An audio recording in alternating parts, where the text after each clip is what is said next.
જય શ્રી કૃષ્ણ મિત્રો, આપણે સાંભળીશું મંગળા ગૌરી વ્રત કથા। આ વ્રત કન્યાઓ વેવિશાળ થયા પછીના શ્રાવણ માસના 4 મંગળવાર કરે છે। 5 વર્ષ સુધી આ વ્રત ચાલે છે અને પછી ઉજવવામાં આવે છે। આ વ્રત પતિના સુખ, સંપત્તિ અને આયુષ્ય માટે કરવામાં આવે છે। કુમારપાળ નામનો એક બ્રાહ્મણ હતો। આ બ્રાહ્મણે મંગળા ગૌરીનું પૂજન કર્યું અને તેથી દેવી પ્રસન્ન થયા। એટલે એમણે કહ્યું, હે બ્રાહ્મણ, હું તારા ઉપર પ્રસન્ન થઈ છું, માટે માંગ, જે માંગે તે આપું। કુમારપાળ કહે, માતાજી, મારે તો કશાની ખોટ નથી, માત્ર એક પુત્રની જ ઈચ્છા છે। પણ ભાઈ, તારા નસીબમાં સંતાન સુખ નથી। ગમે એમ કરો માતાજી, પણ જો તમે મારા પર પ્રસન્ન થયા હો તો મને જરૂર એક સંતાન આપો। જો ભાઈ, અહીં મંદિરના ઓટલા પાસે આંબો છે, એની એક કેરી તોડી લે।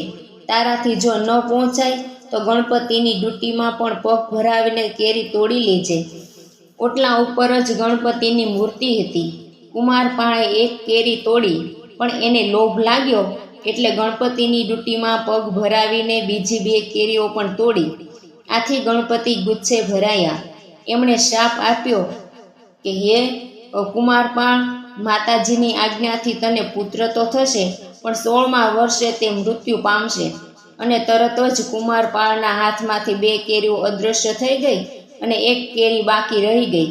એટલે કુમારપાળ એક જ કેરી લઈને ઘેર આવ્યો અને પોતાની પત્નીને ખવડાવી। આથી થોડા વખતમાં તેની પત્ની સગર્ભા બની અને સમય થયો એટલે એક રૂપાળા બાળકને જન્મ આપ્યો। આ બાળકનું નામ શંકર પાડ્યું।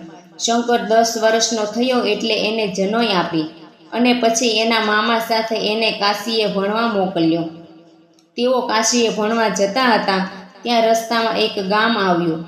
આ ગામના પાદરે 3-4 છોકરીઓ કૂએ પાણી ભરવા આવી અને ઝઘડતી હતી। એમાં એક છોકરીએ રંભા નામની છોકરીને રાંડ કહી એટલે રંભા બોલી, તમે ભલે મને રાંડ કહો, પણ હું રંડાવાની જ નથી। મારી બાઈએ મંગળા ગૌરીનું વ્રત કર્યું છે, તેથી અમારા કુળમાં કોઈ વિધવા થવાનું જ નથી। શંકર અને તેના મામા આ વાત સાંભળી ગયા। મામાને થયું કે જો શંકરના લગ્ન આ રંભા સાથે કરવામાં આવે તો શંકર મૃત્યુ પામે નહીં। એટલે શંકરના મામા રંભાની સાથે એની ઘેરે ગયા। પિતા પાસે શંકરના લગ્નની માગણી કરી। રંભાના પિતાએ હા પાડી, એટલે શંકર અને રંભાના લગ્ન થઈ ગયા। શંકરના મામાએ રંભાની બાને પૂછ્યું, તમે મંગળા ગૌરી વ્રત કર્યું છે, તો એ વ્રતની વિધિ શું છે એ તો કહો। એટલે એમણે કહ્યું, આ વ્રત શ્રાવણ માસના બધા મંગળવારે કરવામાં આવે છે। દર મંગળવારે સવારે સ્નાન કરીને પાર્વતી મંગળા ગૌરીની પૂજા કરવી। ઘઉંના લોટનું કોળિયું બનાવી તેમાં સૂતરના તારની દિવેટ મૂકવી અને પછી ઘી પૂરીને દીવો કરવો।